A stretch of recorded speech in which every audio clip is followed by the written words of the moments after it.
Vai. Salve, rapaziada! Bem-vindos a mais um FuturaCast. E hoje, mais um programa muito especial. E eu tô aqui com o Dani pra gente fazer esse podcast. Fala aí, Dani. Salve, rapaziada, tudo bem? Bom, a gente vai aqui começar mais um talk show. Enfim, conteúdo no YouTube depois de bastante tempo, mas quem tá ligado, a gente tá postando sempre no Spotify. Mas enfim, é o quarto talk show e é com o Luiz Nachibin. A gente tá muito feliz de receber ele, então começa aí falando um pouco sobre você. Eu começo, Dani? Começa agora? Beleza. Muito obrigado pelo convite. Valeu, Pedro. Adorei a ideia de participar do talk show. Eu sou jornalista, sou professor também da PUC-Rio, dou aula de comunicação, de jornalismo. Sou botafoguense, ia botar minha camisa do Botafogo, resolvi mudar de ideia, porque achei que a camisa do Botafogo, né, a alvinegra, poderia espantar uma parte da audiência nos tempos atuais. Adoro futebol, imagino que vocês também, né? Estou vendo os dois aí com camisa de futebol. Pedro com uma belíssima camisa do Madureira Esporte Clube, né? Fiz muito jogo, eu comecei minha vida esportiva minha vida profissional como jornalista esportivo, como repórter de campo, primeiro em rádio e depois em televisão. Eu fiz muita cobertura de jogo lá em Conselheiro Galvão, no Alçapão do Madureira. Fiz um jogo histórico uma vez, Flamengo e Madureira, torcendo piamente para o Madureira, mas eu não podia externar, né, o meu sentimento madureirense. Foi um jogo histórico porque ficou conhecido como o jogo dos 7 gols perdidos. Não, foi 1-1 e o Romário perdeu 7 gols naquela partida. 7 gols, 7 chances. Sim. E é isso, eu tenho trabalhado muito na produção de documentários para televisão, viajo muito pelo mundo, pelo Brasil e pelo mundo. Muitas vezes eu me apresento como um mero viajante. No fundo é o que eu sou, viajante, contador de histórias. E aí, eu pesquisei muito, cara, eu vi, você faz coisas incríveis, e aí você tá falando aqui no seu começo como repórter, né, como futebol, e aí você estava presente naquele Fla-Flu de 95, né, do gol de barriga, que é um jogo histórico para todo mundo que é tricolor, e que é flamenguista também lembra esse jogo muito mal, mas, pô, como é que você, sendo um botafoguense, você tá lá na beira do campo vendo aquele gol de barriga nos últimos minutos, aquela sensação que, tipo, cara, você sabe que aquilo foi histórico, né? Você estava Foi presente num momento demais. incrível. Então, eu queria perguntar se você tinha um pouco a dimensão assim, ou para você já foi só um gol cagado, e agora você pensa, caraca, foi muito importante para a história do Fluminense e tudo mais. Não, foi um gol cagado, usando a sua expressão, foi um gol muito cagado, mas eu tive, na hora de dimensão histórica, eu estava muito perto do lance. Vocês viram a foto que eu mandei? Sim. Né? Na foto, uma foto tirada por um fotógrafo que estava do outro lado do campo, então ele pega o gol de frente, né? E eu estou ali atrás da trave, eu estou muito perto do lance. E eu vi aquela bola chutada pelo Ailton, meio-campo do Fluminense, a geração mais antiga vai se lembrar dele. Eu vi aquela bola indo para fora, na verdade, vindo para fora e vindo na minha direção. Eu cheguei a ter a reação de me preparar assim, para me proteger da bola.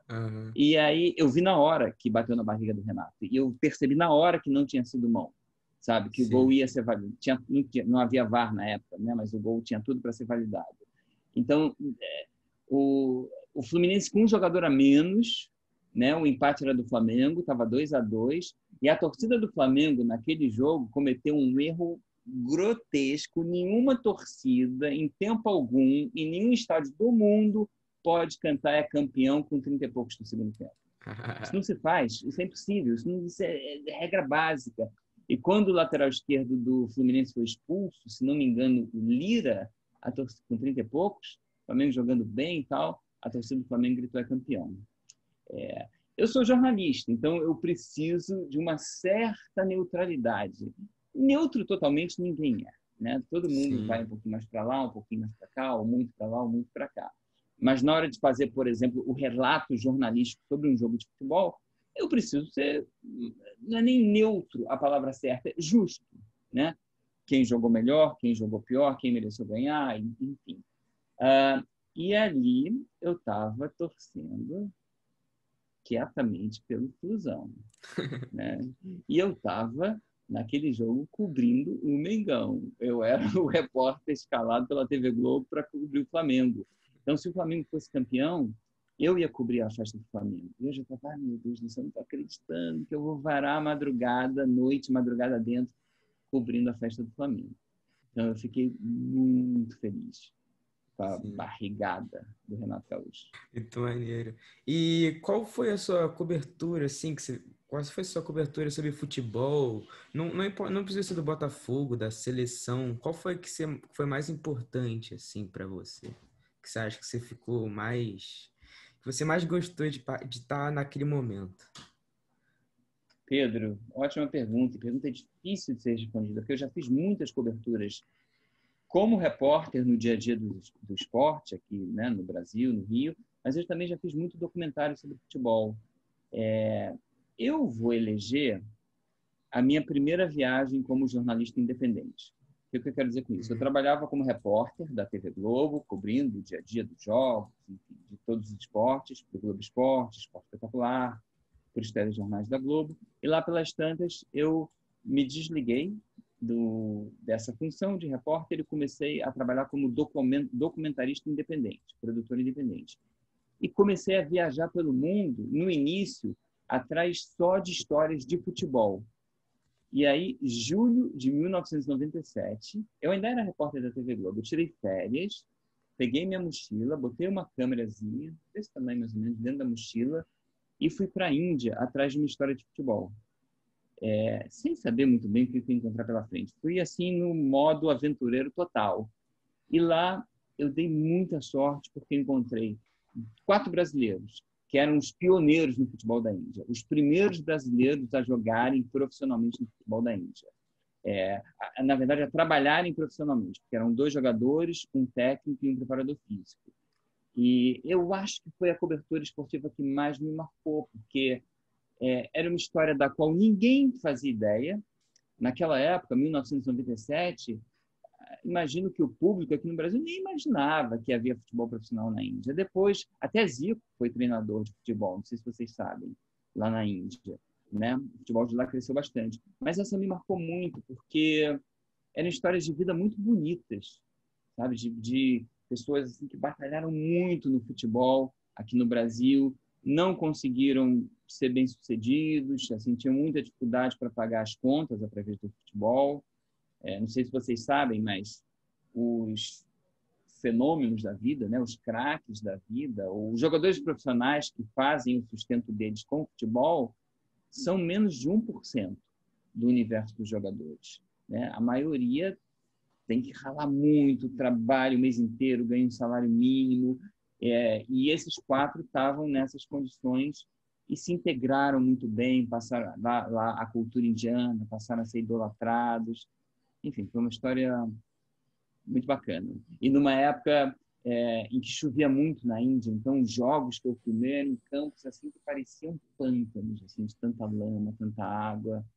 Enfim, história de vida, história de guerreiros, história de uma galera bacana que correu atrás do futebol. E assim, quando você às vezes... Primeiro, você já fez coberturas fora do Rio, onde você mora atualmente, assim? Já fiz muita cobertura, Dani, fora do Rio. Já fiz algumas coberturas no Rio. Quer dizer, como repórter, no dia a dia da televisão, fiz muita cobertura no Rio, era quase sempre no Rio. Depois que eu comecei a trabalhar como produtor independente é aquele que concebe uma história, pensa numa reportagem, numa história, e aí tenta vender essa história para algum canal de televisão, para algum site, enfim. Aí eu passei a viajar mais pelo mundo, mas eu já fiz muita coisa no Rio, pelo Brasil, pelo mundo. Não, mas a minha pergunta é o seguinte: você já, por exemplo, quando você foi fazer uma coisa esportiva assim, sem ser um repórter assim, sendo repórter da Globo, você já tipo viajou com o time assim? Como é que era esse deslocamento aí? Eu já viajei com o time algumas vezes aqui no Brasil por coincidência. Eu fiz muita cobertura ao vivo, adorava fazer. É o que eu mais sinto falta, cobertura ao vivo. quarta noite. Na época em que eu trabalhava, havia transmissão de futebol no sábado à noite, também no domingo à tarde. E aí, com frequência, várias vezes, eu pegava o avião, por exemplo, com a equipe, né, da Globo, na terça-feira, para fazer um jogo na quarta, e o time do Fluminense estava viajando na terça-feira também, né, no mesmo voo para jogar lá em Recife ou para jogar em Porto Alegre, em Brasília, né? Então eu tive muito convívio com jogadores de futebol e gostava muito desse convívio. Você já teve uma experiência que foi, tipo, curiosa, engraçada com algum jogador ou com a delegação de algum time? Rapaz, história curiosa com delegação. Ah, tentando me lembrar aqui. Já teve uma vez viajando com a delegação do meu time, do Botafogo, então achei isso muito bom. Havia uma conexão em Brasília. O voo era Rio-Brasília, Brasília-Fortaleza. E aí houve um cancelamento desse segundo voo, Brasília-Fortaleza. Então ficamos mais ou menos 10 horas no aeroporto, esperando o próximo voo. O que para o time é péssimo, né?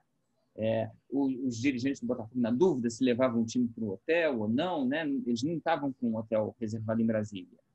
E aí foi a melhor coisa do mundo, né? Para um repórter, cara que se amarra em futebol, como é o meu caso, torcedor do Botafogo, foi uma hora que eu pude sentar com os caras ali relaxado no aeroporto, tomando um cafezinho, fazendo um lanche, conversando sobre tudo na vida, tudo que vocês possam imaginar. E descobrindo quem era botafoguense, quem não era botafoguense do time.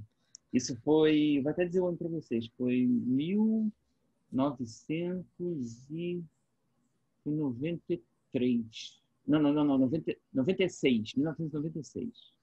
Ah, então era o atual campeão, né? Era o atual campeão brasileiro. Era. Túlio estava lá ainda. 95 ou 96? Acho que foi 96. Túlio estava. Sabem quem é Túlio? Túlio Maravilha? Claro. Claro, Sim. né? Eu ia dizer nosso último grande ídolo, eu acho que nosso antepenúltimo grande ídolo, porque depois dele tivemos Louco Abreu, né? Com aquela cavadinha maravilhosa que humilhou o Flamengo, né? Sim. E Sidor. Sabe quem é o Sidor? O Jefferson, você não Holandês? acha que o Jefferson, não? Jefferson! Corta essa parte, editem, pelo amor de Deus. Jefferson foi um baita ídolo, Pedro. Sim. A gente tende a pensar em jogadores de linha, né, mais para o ataque. Jefferson foi um tremendo ídolo. Mas, enfim, adorava conversar com o Túlio. O Túlio era um cara muito divertido. E o jeitão dele, não sei se vocês já viram vídeos antigos do Túlio, o jeitão dele na televisão, diante da câmera, dando entrevistas, era o mesmo jeitão nos bastidores. Brincalhão, mexendo com todo mundo, enfim.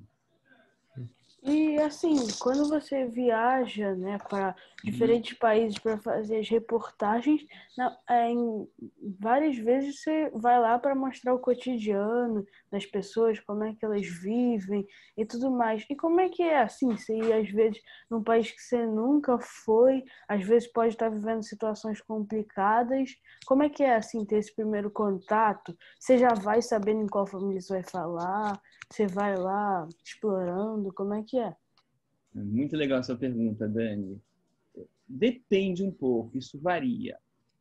Às vezes eu vou com vários contatos de famílias, de pessoas que eu vou entrevistar, já com uma agenda assim bem definida, sabe? Vou chegar lá na segunda-feira, aí na terça vou entrevistar fulano, na quarta vou procurar ciclano. Mas quase sempre, se não sempre, eu deixo um certo espaço assim para o imprevisto, né? Para as coisas novas que não tem como pesquisar daqui, que vão surgir lá na hora no contato com as pessoas. Se tem uma coisa, se eu tiver que eleger um aspecto da minha vida profissional que me dê mais prazer, eu diria que é a sensação de estar num lugar desconhecido, numa língua desconhecida, com uma cultura totalmente diferente da minha, e aí eu passo a me sentir como se eu estivesse num filme. Sabe quando... Não sei se vocês já tiveram esse sonho. Às vezes, eu vou para um país de cultura muito diferente. Etiópia, Uganda, Camboja, Eritreia. E lá pelas tantas, eu tenho a sensação de que eu estou num filme, porque aquela não é a minha realidade, né? É uma Sim. realidade muito diferente da minha. E quase sempre eu preciso de alguém local para me ajudar, que a gente chama de produtor local. Produtor é alguém que vai me ajudar a produzir as reportagens, produzir as entrevistas, né? Produzir significa viabilizar. Vai ajudar a viabilizar tudo que eu preciso fazer. Eu fui muito para a África na minha vida. Tenho ido muito para a África. Deixa eu até mostrar minha camisa. Minha camisa está com o mapa da África. Eu tenho 2 ou 3 camisas assim. Eu escolhi essa, Dani, em sua homenagem, porque essa tem as 3 cores do fusão. Você é flu, né, Dani? Ou eu estou cometendo uma gafe aqui? Não, eu sou assim, sou fluminense. Legal. Na África, eu fui muito para a África. Eu filmei em acho que 32 ou 33 países da África. São 54 ao todo. E nas capitais, no centro das capitais, eu conseguia me comunicar em inglês. Em geral, eu conseguia me comunicar em inglês. Mas saindo um pouquinho para a periferia, eu precisava sempre de alguém que falasse a língua local. A África tem centenas de dialetos. E mais para o interior, ou mais para a periferia das cidades, as pessoas não falam, ou falam muito pouco a língua do colonizador. O que eu quero dizer com isso? A língua do país que colonizou o país africano, né? Em geral, Inglaterra ou França, às vezes Alemanha, às vezes Espanha. Então, eu gosto muito também das viagens, Dani, porque é uma série trazem uma série de imprevistos. Né? Surgem surpresas ruins também, mas em geral surgem surpresas boas. E, em geral, as pessoas, quando eu vou para Etiópia, ou para o Laos, ou para, enfim, Mongólia, em geral as pessoas ficam muito felizes de estarem diante de um jornalista brasileiro. Primeiro de um brasileiro, né? Pela troca cultural, pela troca de informações, pela troca de percepções sobre a vida, né? A maneira como eu vejo a vida, as várias coisas da vida, é diferente da maneira como eles veem a vida. E depois eles ficam, em geral, muito felizes, assim, lisonjeados pelo fato de terem gerado interesse por parte de um jornalista brasileiro que saiu lá do Brasil, no caso aqui do Brasil, para fazer uma reportagem, um documentário, né, lá no país deles. Muito Eu dei maneiro. voltas, não sei se eu respondi a sua pergunta, Dani. Não, mas saiu muito bem. E Não, você, e você já, pô, já fez muitas reportagens, já foi muitas vezes em muitos lugares que estavam entrando em conflitos ou em guerras, né? Muitos, Uhum. por exemplo, na África tem muitos países, e em outros continentes também. E, cara, como é que você percebe, como é que é assim sua vivência num país que está em conflito? Porque eu até vi que você fez aquela reportagem sobre aquele time dos refugiados, né? Então, Uhum. também você consegue ver, tipo, porra, o ser humano da pessoa falando sobre isso, né? Então, é algo que é muito impactante, né? Porque é outro mundo que a gente vive, né? Outra, completamente diferente. Sim. O Dani tinha tocado, eu acho, na pergunta anterior, nessa parte de conflitos, né? Hum. Quando eu viajo para um país que está em guerra, está em conflito, eu tenho que ter muito cuidado. Então, jamais, em tempo algum, chegar e no dia seguinte tirar a câmera e começar a gravar, sabe? Eu preciso de um tempo de observação. Eu preciso ter, claro, como sempre, alguém ao meu lado, alguém local, lá do país, lá da cidade ao meu lado.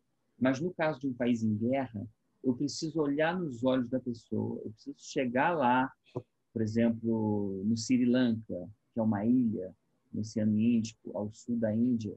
Quando eu fui ao Sri Lanka em 2000, acho que foi em 99, 2000, o país estava passando por uma guerra civil muito violenta.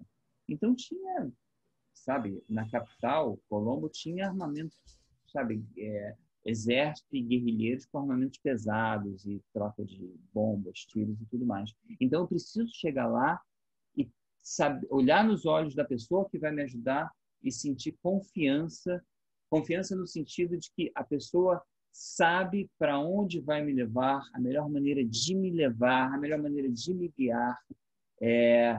E aí essa pessoa e eu passamos a calcular os riscos o tempo todo, né? Eu nunca fiz uma gravação em trincheira de guerra, sabe? Trincheira ali no front de batalha.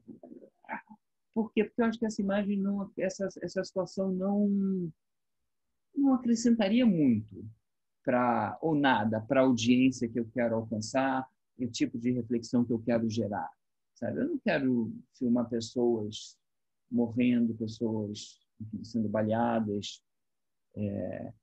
Eu quero gerar reflexões sobre maneira de viver, sobre os absurdos da guerra, né? Eu quero mostrar que o mundo... Tem uma música que eu canto muito com meu filho, o nome do meu filho é Sebastião. Uma música que, não sei se vocês conhecem, que o mundo é bom, Sebastião, o mundo é bom, Sebastião. E o mundo é bom, as pessoas são boas, sabe? 99% das pessoas são boas, sabe? Num país em guerra, as pessoas são vítimas de decisões equivocadas de governantes ou de milícias, enfim. Aí a gente entraria numa discussão política mais profunda. Diga, E Pedro. você às vezes quer mostrar o lado humano, né? Porque as pessoas só veem a Exatamente. guerra, só focam em uma coisa e não focam no lado humano das pessoas que vivem isso todo dia, né? Isso é o que a gente chama no jornalismo de visão reducionista, reduzir, né? E aí as pessoas têm a ideia de que o Irã é um país... Enfim, eu tenho várias críticas, por exemplo, à política de liberdade de expressão no Irã.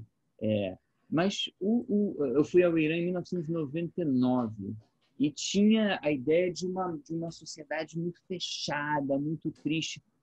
É fechada em alguns aspectos, se compararmos à nossa cultura, ao nosso padrão de vida aqui no Rio, ou no Brasil, ou no Ocidente, mas eu achei Teherã uma cidade tão vibrante, tão colorida, tão cheia de vida nas ruas, que eu jamais imaginava daqui.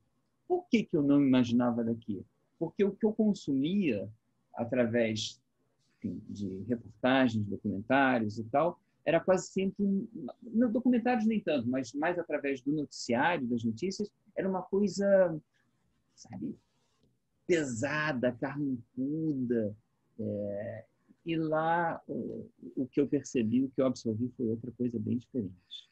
Né? Então é isso, Pedro, é o que eu busco, mostrar o lado humano de um time de futebol na Eritreia, ou aquela série que você citou agora há pouco, o lado humano, como as pessoas estão vivendo, como as pessoas estão lidando com o terror da guerra no Sri Lanka, e por aí vai.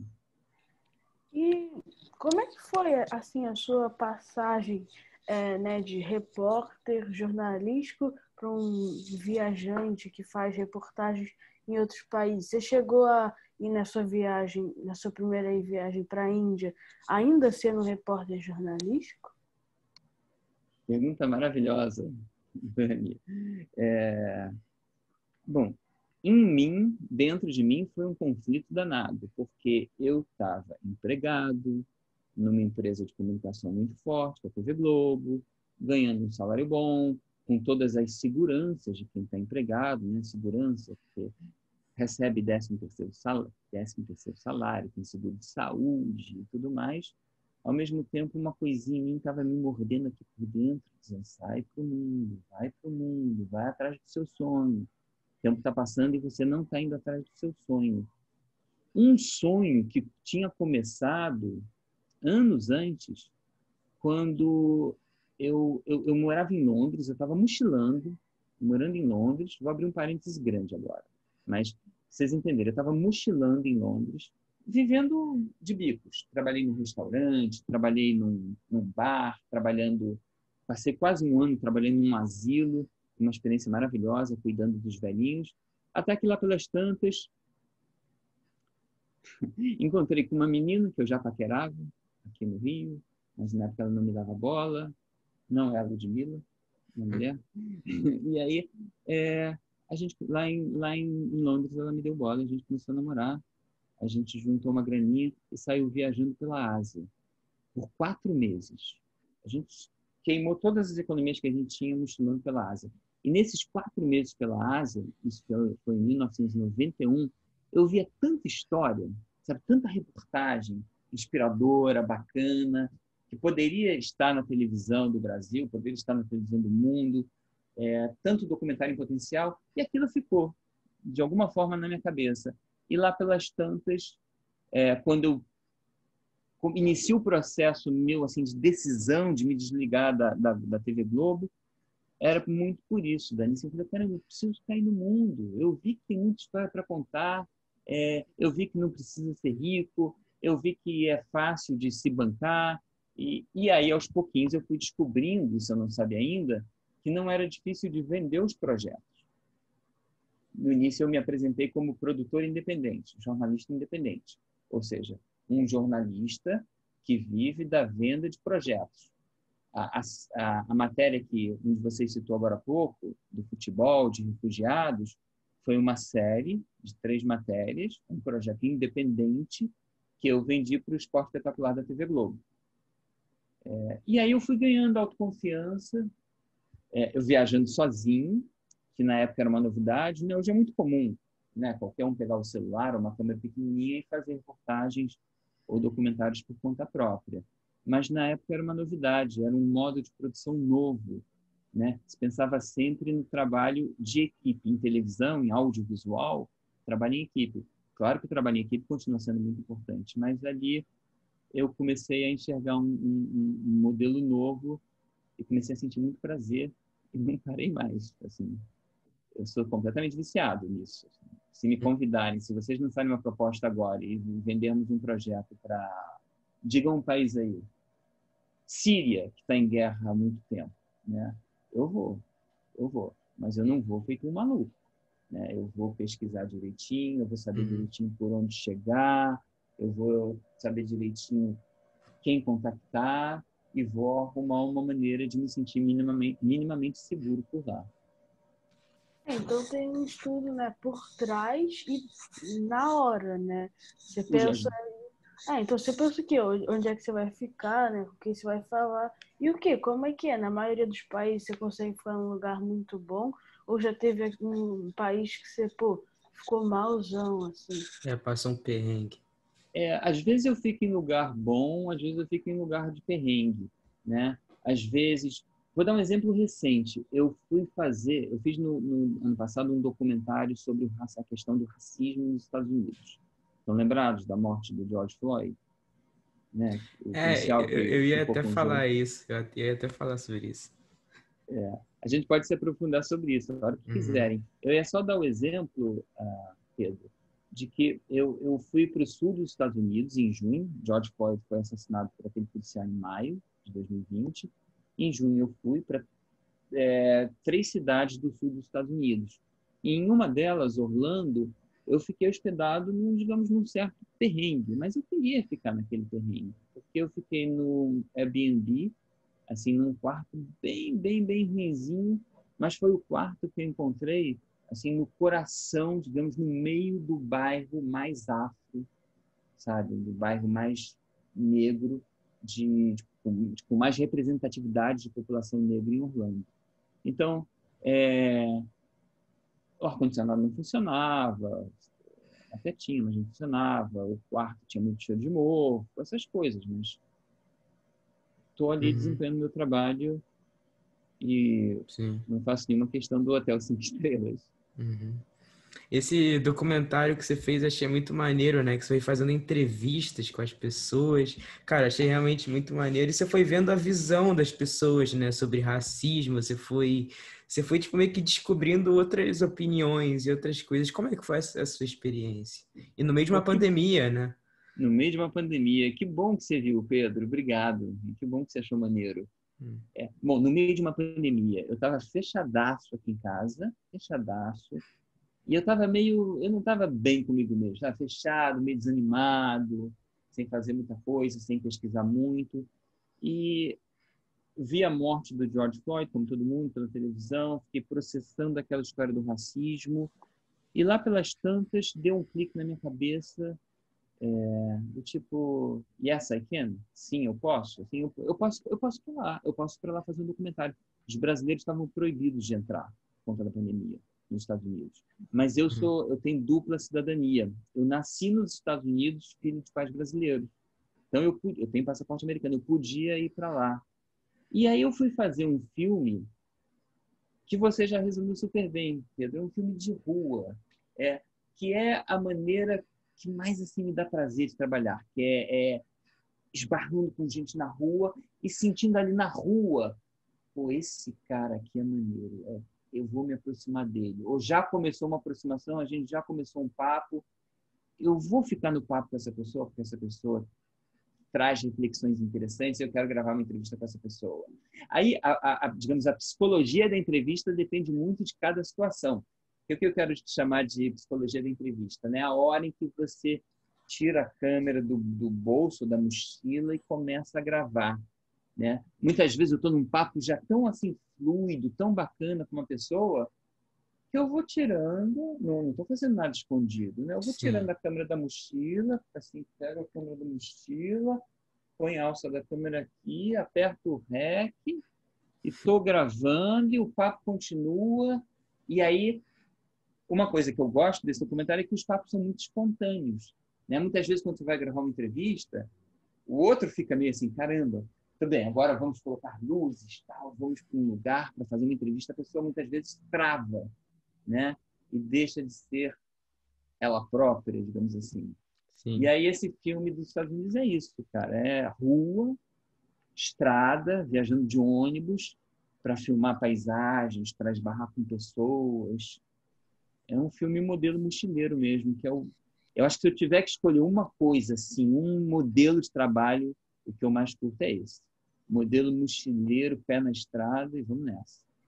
E quando você, enfim, grava, como você falou, né? Você não grava escondido, com a permissão da pessoa. E você já foi em vários países da África que não tem tanto acesso à tecnologia. Por acaso já foi em algum país ou foi entrevistar alguma família que não sabia que era uma câmera, que você estava apontando para ela? Legal, Dani. Que não soubesse o que é uma câmera, não. Mas já gravei em algumas situações com famílias que, quando eu tirava a câmera da mochila, assim, você notava pelas reações uma coisa meio que... E eles se entreolhando, sabe? Tipo... Mas aí um pouco também, eu acho que um pouco, muito pela emoção, né, de uma família, vamos dizer, nos confins lá, né, nos confins eu não estou sendo pejorativo, diminuindo, mas bem longe, assim, da capital, do interior de Uganda, ou no interior, enfim, de qualquer país do mundo, né, só porque eu estou me lembrando de uma situação em Uganda agora. Fui gravar uma vez no Saara Ocidental, que é um lugar de conflito, um conflito que não é muito falado pelos noticiários de TV, é um conflito entre o Saara Ocidental, que quer a própria independência, e o Marrocos, que domina o Saara Ocidental. E aí eu gravei com algumas famílias saarauis que ficaram assim... Até eu tirar a câmera da mochila e começar a gravar, eu tinha a impressão de que eles achavam que era uma mentira, que eu era um louco que estava contando uma história, sei lá para quê. Né? E Sim. quando começou a gravação, eles ficaram assim, boquiabertos. E, né, na quarentena você é uma pessoa que envolve muita viagem, muito contato com o outro, né? E é uma coisa que é tipo um dos maiores riscos possíveis de você passar na pandemia, né? Então, provavelmente você teve muito problema com isso no começo, sei lá, se agora você já está voltando a, entre aspas, normalidade, agora que a Uhum. vacina saiu finalmente. É, então, pô, como é que foi, né, esse distanciamento com você do trabalho, como é que foi isso? Eu ia até comentar, acabei não comentando, que quando eu fui em junho para os Estados Unidos, eu cheguei a comprar a passagem um dia, emiti a passagem, no dia seguinte eu cancelei. Eu falei, meu Deus, estou fazendo um grande equívoco, sabe? Uhum, Auge da pandemia no Brasil, auge da pandemia nos Estados Unidos, e sem sair de casa, sabe? Eu estava usando linguagem, uma metáfora com futebol, eu estava completamente fora de forma, né? Sem sim. treinar, sem fazer nada. Eu me lembro que quando eu cheguei ao aeroporto de Guarulhos, São Paulo, de onde eu peguei o voo para Orlando, o aeroporto vazio. Eu não sabia nem se eu podia tomar um café ali. Eu compro um café, não compro, como é isso e tal. E aí, aos pouquinhos, fui, né, acho que como todos nós, a gente vai, é, a gente tem que tomar muita precaução, né? Tem que tomar muito cuidado. O nariz coçava, os olhos coçavam na rua, nunca colocava a mão no nariz, nunca colocava a mão nos olhos, higienizando tudo quando eu voltava para o meu Airbnb, fazendo todos os protocolos, e aos pouquinhos eu fui me sentindo mais confortável. né? Mas isso se repete. Eu já viajei de novo depois dessa vez e, vamos dizer, essa preocupação permanente, né? E às vezes uma certa falta de espontaneidade por conta da preocupação, isso tem se repetido muito. Mas agora de uma forma já um pouquinho mais bem assimilada. Entendi. Ah, então acho que é isso.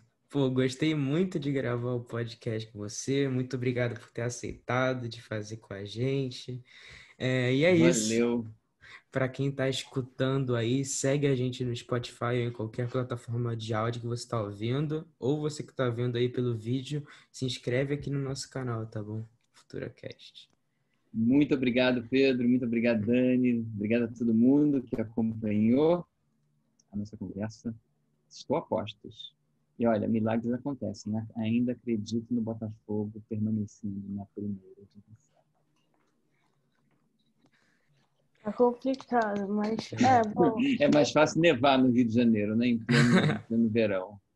Tá, beleza. Então, Obrigado, galera. se inscreve no canal e se você quiser comprar um desconto na Rocksteady, usa o cupom FuturaCast menos 25. É isso? É isso. Tchau.